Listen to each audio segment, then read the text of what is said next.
My name is Kali, my pronouns are they them, and welcome to my writing blog where I'm documenting creating a first draft from scratch, hopefully to its bitter end, and running my indie imprint while I'm also having a 9 to 5.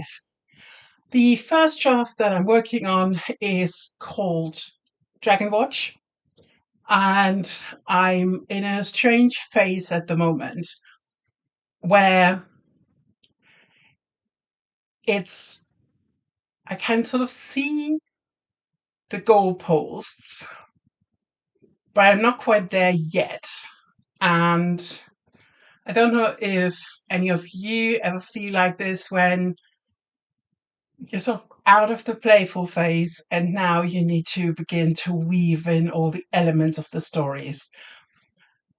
Usually that means that I'm writing a bit slower at the moment, that I'm not pushing myself to write a chapter a day or anything, but now it's where there is some thinking going into, even if it's just the first draft.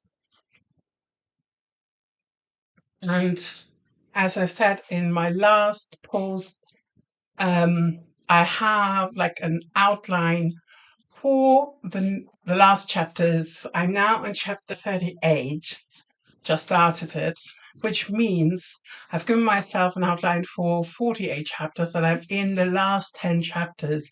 And that is usually a very specific point in your manuscript to be in, because that is where you try to get the arc right of the main conflict exploding.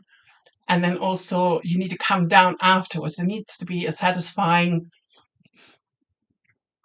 chunk of time behind the explosion, because otherwise I always feel that it doesn't feel like the ending doesn't feel earned. If this is supposed to be a standalone, but in a series of connected standalones. So the story needs to be round by itself and needs to have a satisfying end. If someone picks up this book, might not have read the other ones, might not plan to do the next ones. So this is a really interesting thing to be, like an interesting point to be in at a standalone story. And I've recently tried to sort of remember how many projects I've written to the end, because I think one of the main difficulties if when you're writing is to actually finish a project. I have started writing probably as soon as I could hold a pencil. I was telling stories.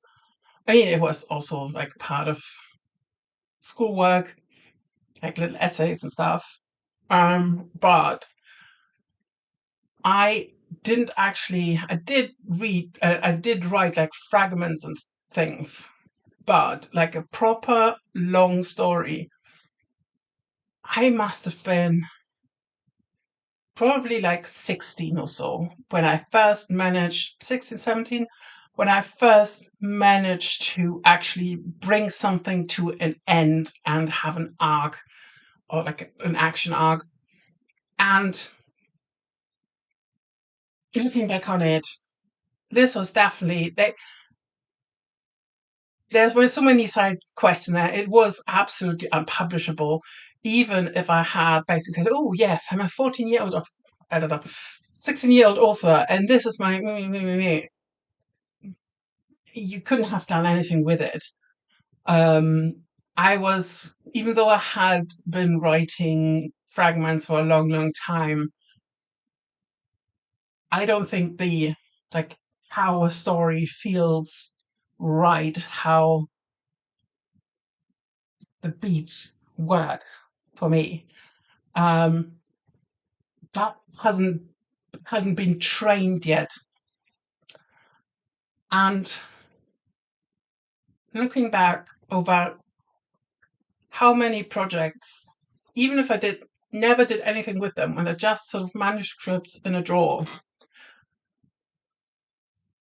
I think I must be at sort of the 70 manuscripts mark. And every single one of them has taught me another thing about creating a story. I must admit that I don't usually go by, oh, this is the structure, I need to adhere to it. This is the sort of the classic, this needs to happen, this needs to happen. For me, it is more a, for me, it is much more a intuitive thing, which is also so important then that you have people beta reading afterwards, because sometimes I'm breaking rules and it doesn't work, and I need to be told that it doesn't work. Because I think I can be quite ambitious with how I want to tell stories, but I never have basically a graph that I think, yes, we are at this point, we are at this point. Which probably, I would say that pacing is one of the points that I sometimes struggle with, like reading back what I've written. Or maybe sometimes it's also because I have these phases where I don't write as fast. It feels as if it's really dragged out, but then I read back over it. It's actually not. It just feels different as I remember it. Um, I definitely think that there is a very, like, you can really boil it down to the points to, you need to do this here, you need to do this here, you need to do this here. But for me, if I'm only doing sort of a tick, tick, tick thing, I think it becomes too formulaic and much too stiff. There needs to be some wibbly wobbly in the story where you do still do joyful stuff, even if you're at a point where it's actually um, time to wrap things up. I still want a bit of a, not a major side quest, but I still want something that you can delight in, that you can sort of, ooh, that's interesting, that is cute, or something like this that keeps you engaged, where it's not just, yeah, obviously now sort of the uprising needs to happen, and now, oh, who will survive, who won't survive. And I've, yeah, I've been thinking about that recently, how I'm dealing with prescriptive structures that are proven to work. And I think, in like broad strokes, I'm still adhering to that structure because it is a sort of how most books are built up. So it's sort of, and because I'm reading a lot, so I'm have absorbed the structure, how a story works, but without having it on a very technical graph, basically. Not sure whether I'm expressing it in the way I want to express it. I mentioned before there are always points in the manuscript where there are sort of crunch times. And I think this now is a crunch time, because once I've gone through this stretch, and it's literally just the last 3 chapters, and I just know, okay, this needs to, this needs to, this needs to, it's just, then it becomes a list to do. Here, I'm still in a spot where I'm choosing how to bring plot points in, how I'm choosing to do fights, how I'm doing conflict, how I'm still making choices about topic and what's actually the main heart of the manuscript. Um, because what I usually don't do is to scrap the first draft completely and begin from scratch. Like, I usually don't do that. The second draft is can be very different from the first one, but the first draft is always the sort of the springboard for the second one. So the first one does not need to be perfect by any means, but the main things still need to be in place for me. And I'd rather take a bit more time at this point where I'm now than to rush it through and then end up with a story that needs so much change afterwards. Um, that's just overwhelming. And it's also, I already have my next project in the phase where ideas clump together, which is, it usually happens at this point in a manuscript where um, I've already starting to collect ideas for the next project. Please let me know if I'm the only one who has this thing going where it's the moment it becomes really hard, you have lots of ideas for new stuff. It might be like an avoidance thing. I don't know. It's not to say that I definitely won't start writing the new thing. I am definitely have made a few notes, but very, very sparse. All I know is that it's not going to be the fourth volume in the same series as Dragon Watch. It's probably going to be another fairy tale like Way Back When, which is currently sort of has been just been copy edited. I still need to make some um, changes to it after copy editing, but it's sort of slotted in for publication for autumn 2026. And I want to have another one that is then sort of in this, they all will have like the same format as a small paperback, so you can put them in a little roll and probably have quite similar cover designs. Um, so yeah, I want to do after my Scotland inspiration quest. I had an idea about a Selkie story, or at least I knew that I wanted to write a story where the Selkie myths are a big part. So yeah, I can sort of link the Scotland video in the description. And um, yeah, it's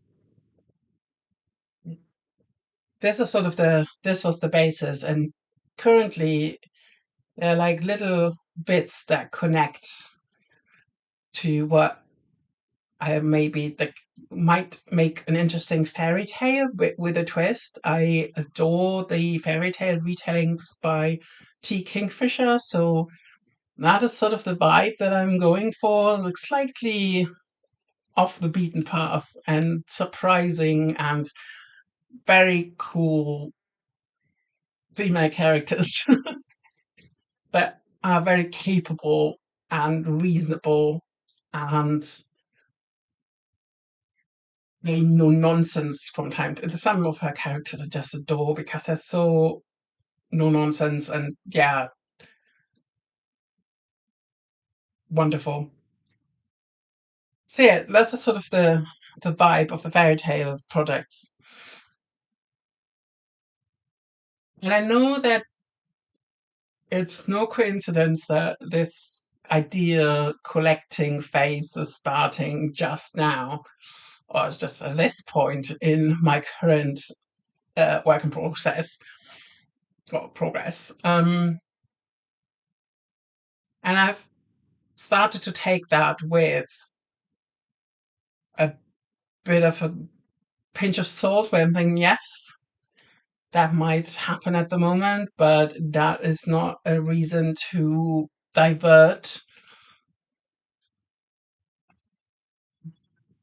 So yeah, it's very likely that after I finish Dragon Watch, that I'm diving into the next first draft. I usually have a first draft on the go at all times. It's very rare that I take a break of more than a few weeks in between them. It might be like the older I get, the more ideas I have, and sort of like the thing of too many ideas to the time. That might be why. It might be also because now there is an outlet in the indie imprint that I know something is going to happen with these ideas. It's not that I end up in the drawer like the 70 ideas before them, basically. No, yeah. Um, but it's just, as I keep saying, it's a very interesting point in the manuscript. And I have no doubt that whatever manuscript comes after that, that I'm going to be in the same, like, up and down. Actually, I talked before about a manuscript that I put aside to write A Season of Frost and Blossom because I was just so overwhelmed by how the idea came about. And then, yeah, and this manuscript that I put aside was actually exactly the phase that I'm in right now. It's not that I don't want to finish it. I definitely want to. The problem is more that I've put it aside for so long because I'm writing chronologically. I might have to I might have to start typing it up to the point where I stopped just to catch up with the story because I've definitely forgotten stuff in it. So I don't think I can wrap it up in a satisfactory manner without rereading it. And because I'd rather not reread my scroll if I'm not typing it at the same time. So I'm in a bit of a weird situation with this one. But I'm absolutely convinced that this doesn't mean that I'm not finishing it. It's just a weird situation in that case. Um, and it's also that one is also a standalone. It's not dependent on other things publishing around it. With Dragon Watch, because it's technically the third standalone in a series, obviously I can't publish it now because it depends on other stuff coming before it. Um, and I'm sure that this is a dilemma that many indie authors who set their own publishing schedule face. I really don't want to just throw the things out there if they haven't cooked properly. And I'm starting to sort of, because I'm starting to shuffle publication dates around, like, depending on like how I feel it works best. I might end up publishing the Tales of the Uncursed series, which is the Dragon Watch belongs to, a bit faster than um, the duology that is next in line. Um, and that it definitely does. Like it's usually my series have like an order, but there are lots of projects in between. There are standalones that connect in some way to them, but they're absolutely independent. And I'm thinking a lot about like what makes sense, what, yeah, how fast is too fast. Then obviously there's the financial aspect of it, like how much editing I can afford, because editing and cover design, that's the big spending points for me. Yeah, it's all I can say is that there's a very healthy pipeline, but healthier than it should be, maybe. Or it sometimes stresses me out a bit that I know I have all these projects, but realistically, they're not going to be released until like 3 years' time.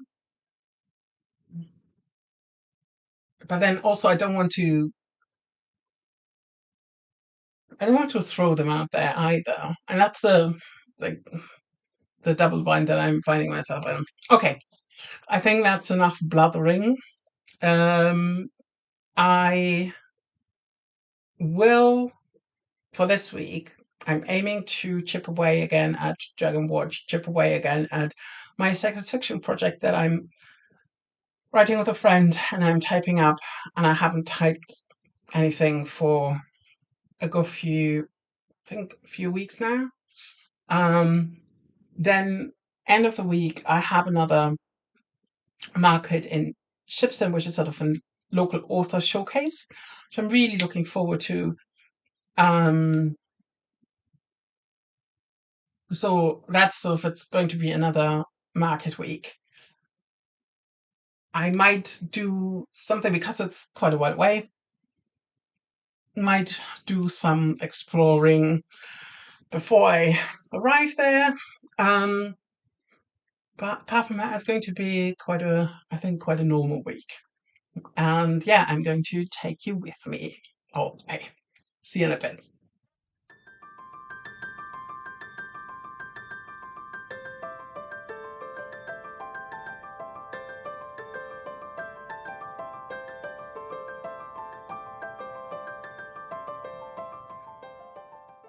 It's Wednesday, and as every week, I've been to the market.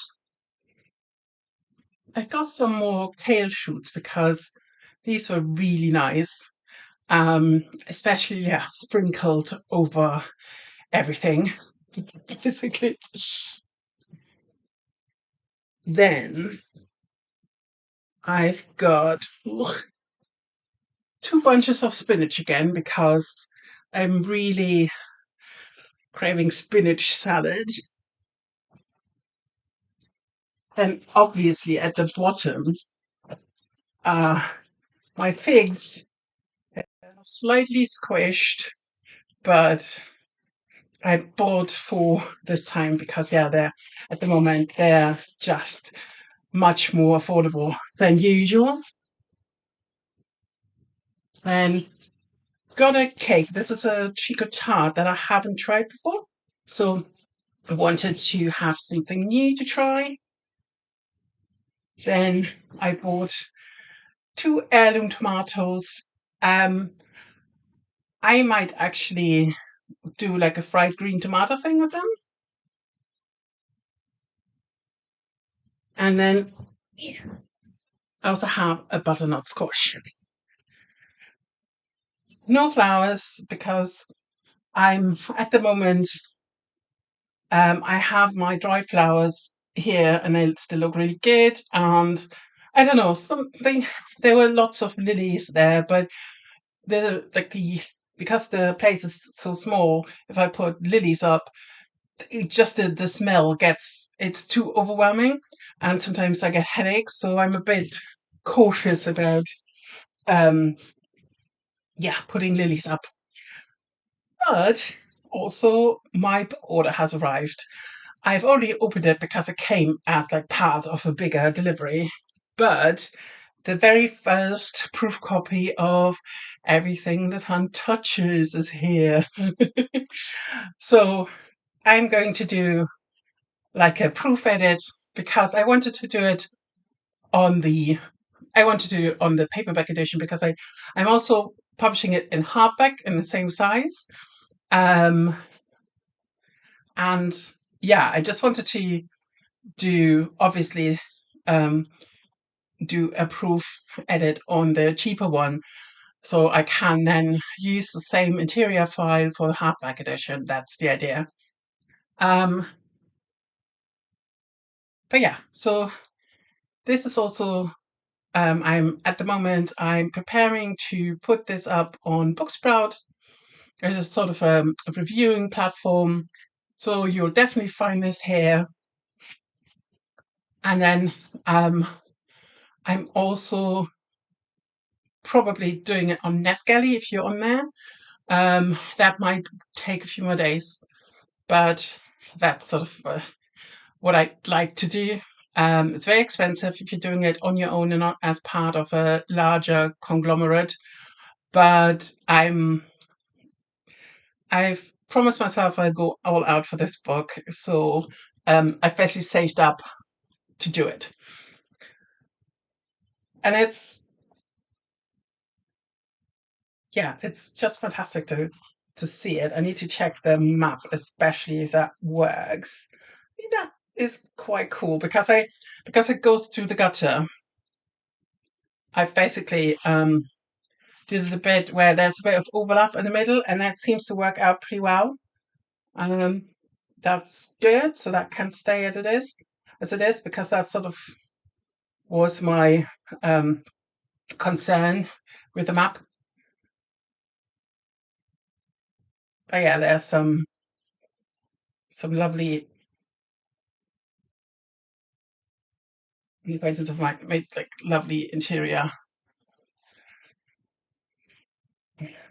illustrations. And let's see the other one. Here. It's just it's so pretty. There's the dog on the back cover. Um,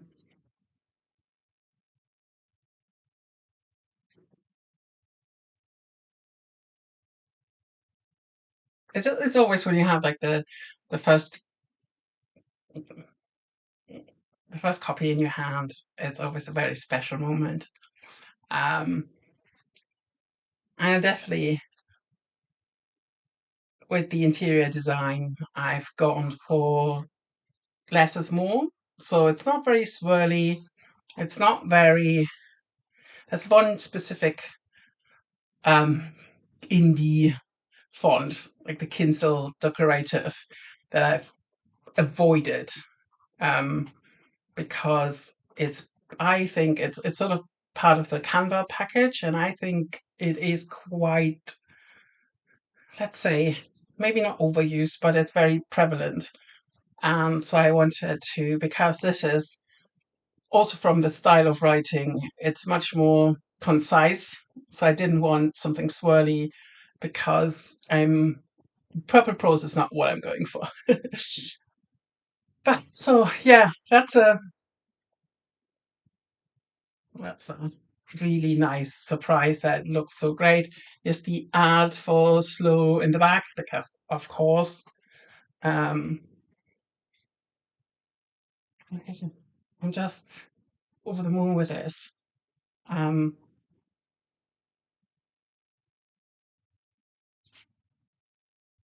and I also think so that it is a 6 by 9.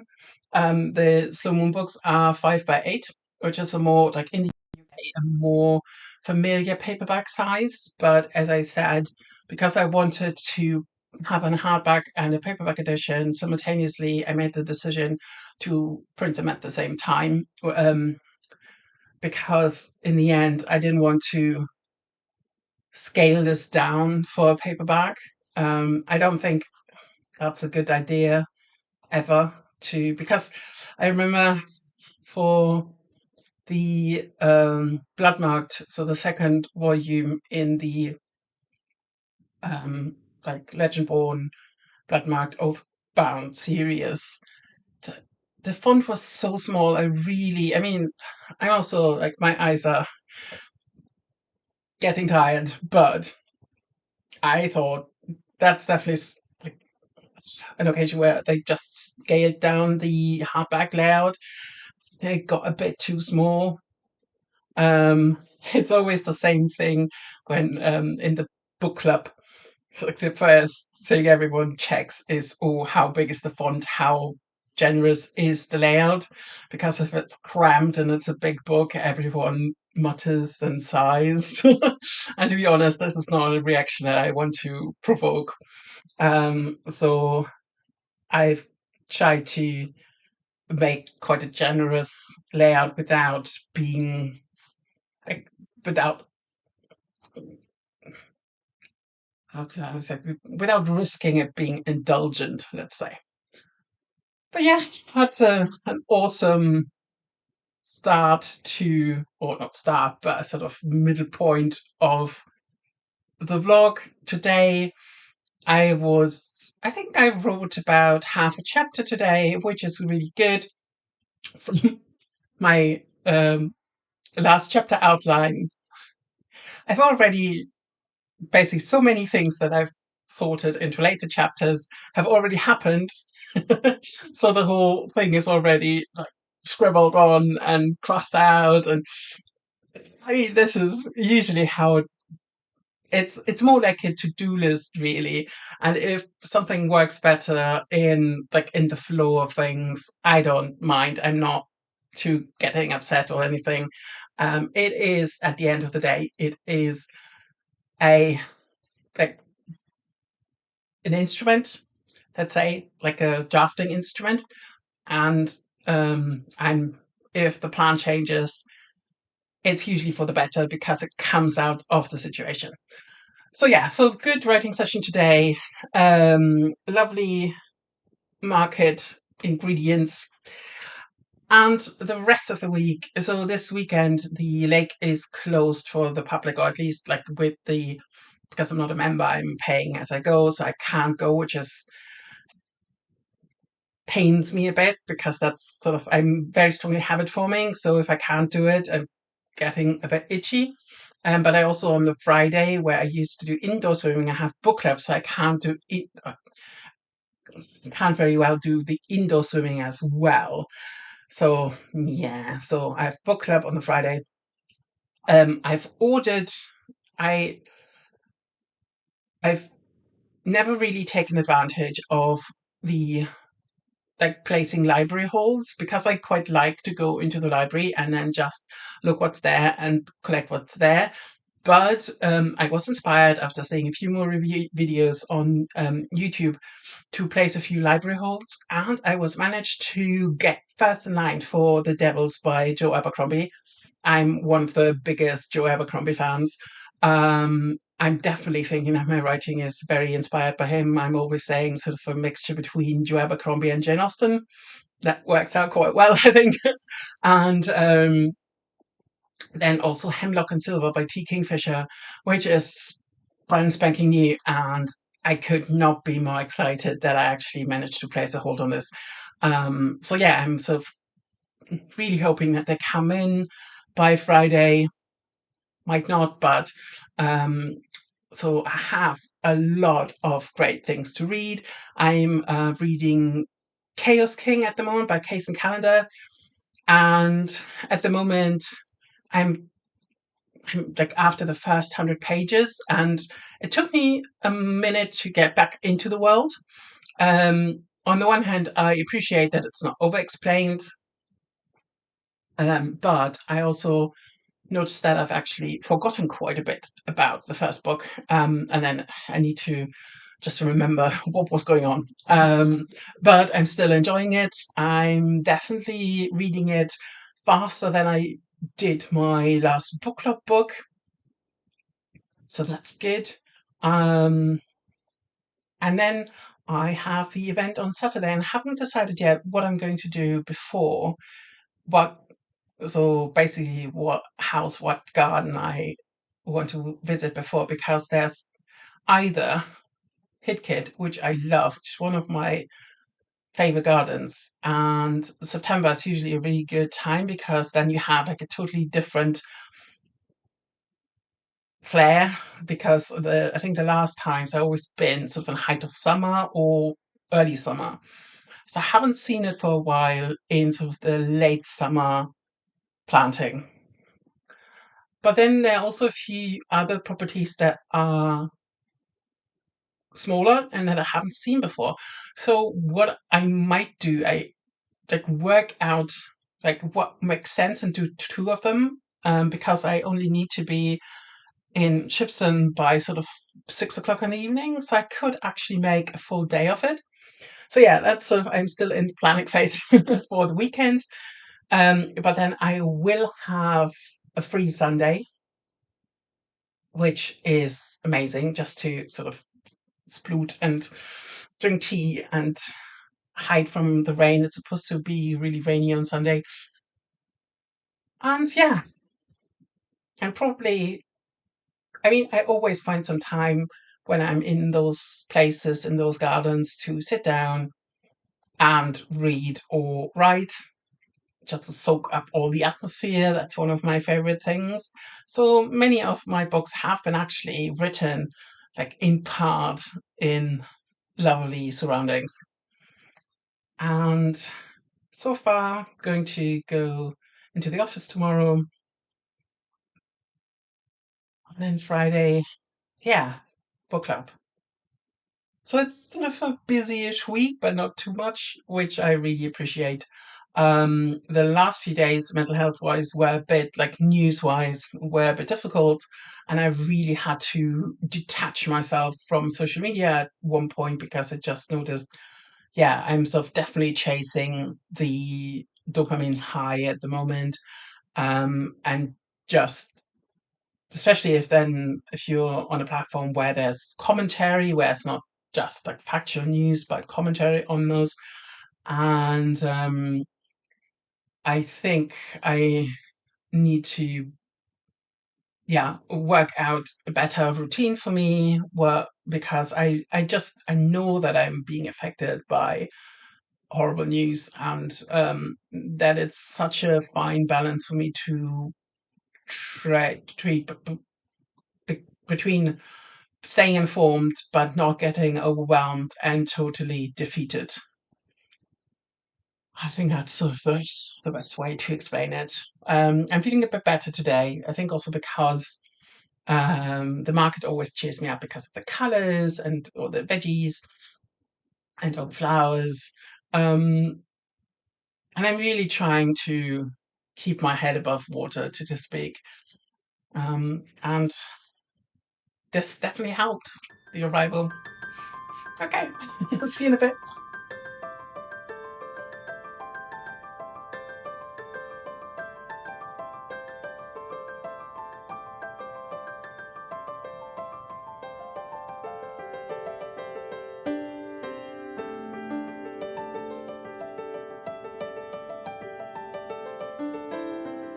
It's Friday and the light isn't ideal again. Um, so at the moment, yeah, I just need to. I don't think I can do anything about it. It's really strange. It's sort of today is warm and sunny. Yesterday was sort of cloudy and really close. Um, like one of those days where it should be cold, but you feel like moisture running down your arms, basically. Um, so yeah, I've read not a terrible lot, but I've crept up to chapter 40. And chapter 40, I've decided, is the big emotional showdown. Um, it's not the sort of the action showdown, but it's the where the relationship stuff comes to a point where they actually sit down and talk without any,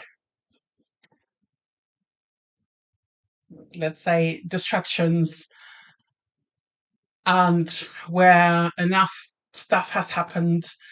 So they've been doing their own stuff for a while, and now they're coming back together and just are really honest with each other. And again, the when I laid out the project, the relationship was what I wanted to focus on, apart from all the magical creature care. Um, which is sort of the perk writing this book. But it, I don't think it can be underestimated how much writing those kind of scenes put you as the writer through the ringer. I always feel I'm not finished with the scene yet. I've sort of come about halfway, I think. Um, and it's simultaneously one of the most beautiful things you can do and one of the most draining and painful things you can do because you're especially I feel especially if you're writing it from like first person present because it is so immediate. And even though I'm not my character, I'm not Rick Silverfox, but when they, I guess because some of their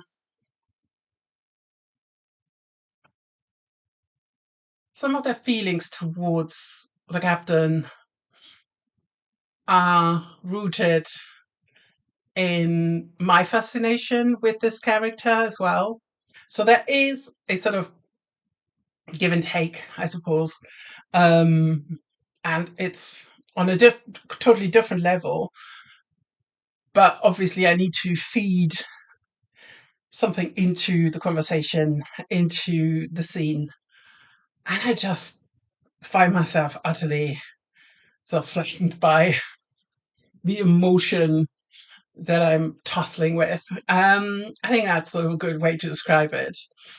I have book club this evening where we'll be discussing Death Comes to Pemberley. I'm not a great crime reader, um, and what I liked most about the experience of reading this one was actually seeing sort of where the Jane Austen cinematic universe overlaps, because P.D. James has the stuff where Persuasion and Emma, um, where there is overlap. Like it's just usually just a paragraph, but if you're in the know, you know exactly what it's all about. And I really enjoyed this. What I didn't enjoy was that Lydia Bennet is again an absolute despicable character, and it makes me wish there must be books like this. It almost makes me wish I to write basically Lydia Bennet or Wickham as she is now, basically 20 years later, when she's like very much ashamed or very much not ashamed necessarily, but needs to deal with her actions from when she was a teenager and looks back at the, in a way, neglect that was happening.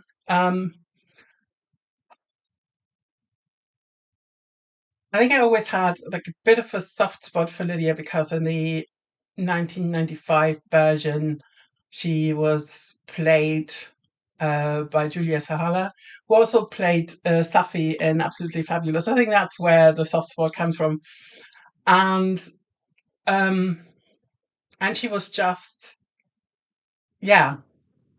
I always thought there is something misunderstood about that character, and I mentioned that last time when we did the Jane Austen session, and I sort of it makes me want to write her story. And I don't know whether that's like a long term project that I could start, or maybe like I need to do some research search because there's so many books surrounding Pride and Prejudice. Um, there must be something from Lydia's point of view or like focusing on her. So if you know of anything, please let me know because I think I might start some research for this idea. I'm not sure whether I'd ever come to something. I'm quite nervous too because I have high standards for historical fiction. I'm quite nervous to, I mean, not without a shit ton of research and without so many beta readers. But it all this stuff because of the 250th anniversary, we've read so much around Jane Austen and discussed so much. Um, like there are books from Charlotte's point of view and from Mary's point of view. Um, there must be something from Lydia's, but I would quite like because based on where she is in London, there must be quite some opportunities to link it into what is done in most ardently as well, where it's sort of linked to the queer scene at that time. So because Lydia is in London and sort of in a more like looser setting, there are just opportunities, and I would love to see whether they have been taken up already or not. Um, yeah, that's like a weird little side quest. Um, and I also want to like maybe start talking to the library about doing a little book event. Um, because when Everything the Sun Touches comes out in March, I would love to do something local. So far, I've only done like book events that are a bit further away from me, and not just but like events specifically for my books. And this had the unfortunate consequence that not a lot of people that I actually know were able to make it, which resulted in, yeah, it's just sort of you don't draw basically your friends in because it's too far away. Um, so yeah, I'm thinking about that. If just to check whether that would be a possibility. I can't really hire the library, to be honest. I mean, if there's like a donation option, maybe I can do something. But um, yeah, I couldn't do something hugely out of pocket because yeah, it's I've basically totaled up the cost for next year's copy edits, and it's going to be quite difficult to do it in a way where exactly everything's getting more expensive, and I want to pay like the going rates. But it's absolutely that my 9 to 5 is subsidizing my publishing habit. Um, and the last month it was really difficult to squirrel stuff away. Um, and I need to start doing that again. Just to, yeah, just if it's a bit here and there. But yeah, the last month I wasn't able to save anything really. There were quite a few expenses. Um, it's also, I think September is the time where a lot of subscriptions renew, for example. So yeah, it's not been a great month financial wise. Yeah, yeah. Um, so yeah, this is also something that needs to come into like the writing spine and good in me, but running the imprint itself, I'm nowhere near having like a self-sustaining thing going on, which is what I've been stepping back a bit and saying yes, okay, 2 publications a year, but that's it. That's realistically all I can save for. Um, isn't great that like the second volume of Sun and Flame, who goes to copy editing in spring, is huge. So I'm thinking that the next, like the accompanying thing, needs to be a shorter one. And at the moment, I'm thinking of the season of Frost Blossom, which is sort of I think 63,000. Um, the the second volume of that song is 180,000. I got it down from I think 183,000. Ah, um, which is also one of the reasons why the um the autumn 26 release will be a novella again, because yeah, I just this year was not a long copy edit was not in the cards really. So that's sort of the all the um things that I'm thinking about. Um and the car's full of books. All the other um book deliveries arrived, and I've basically just put it straight in the car. Which means that for tomorrow, for the event, I will have like plenty of stock with me. But there's not that much time to sell, so I'm not expecting to sell an awful lot. Um, but again, it's getting the name out there by familiarizing myself with another location, and yeah, just participating in local book events. So I will sort of planning. I think I know what I'm going to do tomorrow. I have a National Trust membership, so I definitely won't be going somewhere where I have to pay for entry. So at the moment, I'm thinking Hitcut, maybe Broadway, which is sort of a very picturesque Cotswolds town, and I don't think I've been there. Not at least like not um got off the car and walked around. So I might do that, where because it's sort of on the way. And then that's Hickett is definitely somewhere where it's big enough to spend a lot of time there, like just take a book, take something to write, and wander around the place. And yeah, and then it's not that far from there to Shipston. So that's the plan for tomorrow. And the weather's not supposed to be too bad, which is great. So, but usually it's sort of a garden is nice, because then even if it's a bit swampy, there are usually paths that are not too bad. So yeah, that's what I'm thinking. And then Sunday, um, I might have to dye some more yarn or wool, just because apparently they're now full skeins sold in the community shop, which is great.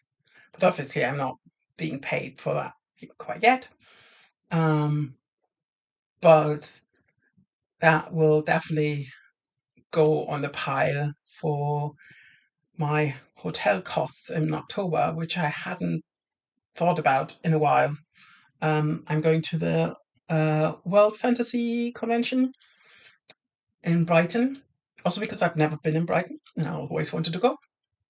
And I forgot that I hadn't prepaid for the hotel. So actually, I still have to do that. And that gave me a bit of a yesterday when I remembered that this is an October expense. Ah, another good thing about local events, no hotel costs. But yeah, hey, so the sun doesn't let up really. So that's the plan, as I said, for this weekend. And you're coming with me. See you in a bit.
Sunday, I'm back home and I've decided to do another home day. Yesterday was lovely, but it was quite full on. So I need to have a day um like at home, like doing like knitting. I did a bit of dyeing, but that's mainly waiting for um the alarm to sound so I can transfer stuff. So it's not like a lot of work. So but yesterday was amazing. I left home quite early, went onto Broadway, which is sort of the like very lovely, very sandstony Cotswolds village, which was like more like the layout was much more generous than I expected. I thought it was like more tiny um houses, but it was actually quite generous at least like the High Street area. And from then on went on to Hidcote where they had a sculpture trail like through the garden. I think it's because essentially Hidcote is more of a summer garden, and they are areas where there's more like specifically autumn planting, but lots of like the main areas. I think just to carry on an interest, it makes sense to have an extra attraction like the sculptures. Um, some of the sculptures I quite liked, others were just not to my taste. Um, but it was just lovely just walking through, taking my time. I finished reading Chaos King, and then I did a bit more of the garden, then had coffee and did a lot of writing. And it was busy, but it wasn't crammed. And I think that's sort of the nice thing about this time of year, where you sort of you get more of the atmosphere because yeah, there's just a different vibe to everyone who's there. And then afterwards, I went from Hidcote to another farm shop because I, yeah, wanted to have some cake, and nothing at the National Trust Cafe really spoke to me. So I thought, okay, so, and then, yeah, found a really lovely farm shop. I actually bought some cabbage because the cabbage looked really good, um, and had some cake and did a lot of proofreading. And then it was finally time to leave for Shipson. And that was like found some parking, even parking I didn't have to pay for, which was great. Then loaded up the trolley and pushed drag the trolley over to the Townsend Hall where the event was taking place. And it was a lovely hall. The event was amazing. We were able to see the first half of it because then basically they had like all the tables set up for when people came in into the event, and then there was an extended interval where people could also buy books. They had I think we were eight local or sort of semi-local authors. And it was lovely to meet everyone and talk to everyone. And I also sold two books, which is quite good. Like considering that we essentially only had like 1.5 hours, like maybe just an hour to sell and just to talk to people. So yeah, set off. I think sort of 9:15 because and I decided I could have like packed everything away and then went back to see the rest of the concert. So it was a concert by the Bookshop Band, and I really loved the first half of it. Would have liked to go in again, but it was getting really late, and I knew I had sort of 1.5 hours to get home. And in matter of fact, I was really glad that I made the decision because I was sort of half an hour away from Shipston when I got a puncture. And Saturday evening is not the greatest time to get a puncture. Thankfully, it was just a slow one. It wasn't sort of red and you can't um, do anything about it, because I sort of tried to see when the next like breakdown patrol would be able to come, and that was somewhere in between 1:30 a.m. to 4:30 a.m. And I thought, actually, let me try something first. And then because I have one of those little thingies that you put into your cigarette lighter in the car, and then it is able to pump up your tire. I don't have a spare with me anymore. The newer cars apparently don't do spares really. Um, I was able to pump the tire up again and drive, pump it up again, drive again, made it home eventually. So basically, tomorrow morning I have to drop the car off at the garage to have it seen to. But because it seems to be really a quite slow puncture, so I was able to get home. But it was sort of the thing that you don't really want to deal with, like on a Saturday night when lots of people breaking down, really.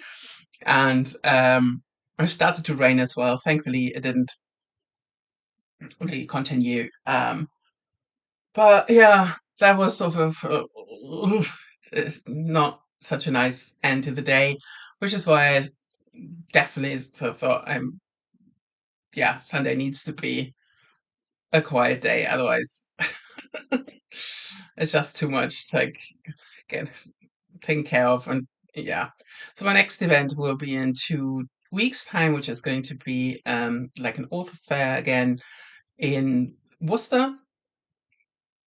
And until then, I still can prepare myself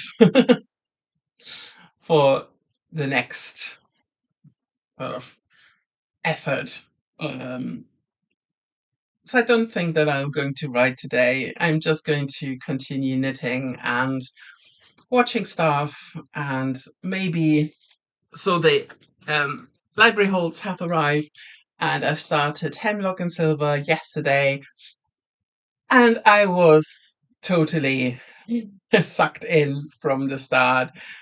I just loved T. Kingfisher. I love her main characters. The main character, Anya, here is 35 years old, and she has a very sort of no nonsense approach to royalty. Which is, the book starts with the king coming into her workshop, basically, and she's just first, she doesn't recognize him, then goes into a bit of a fluster because she doesn't, and then she's just resentful that he's there and makes her care about him, basically. And I said before that I quite like resentful characters. So yeah, so started off really strong. So I'm definitely trying to read a bit more of that today. But apart from that, that's the week done. If you've made it this far, I'm so glad you're here. I mean, I'm glad I'm home, to be honest, after getting sort of halfway stranded. Um, and yeah, if you like my kind of more informal vlogging, I would be thrilled if you'd give me a like, give me a subscribe, and if you subscribe to my newsletter, the link is in the description below. I'm going to send you the first volume of the Slow Moon series as a free EPUB download as a sign-up gift. Thank you so much for watching, and see you soon.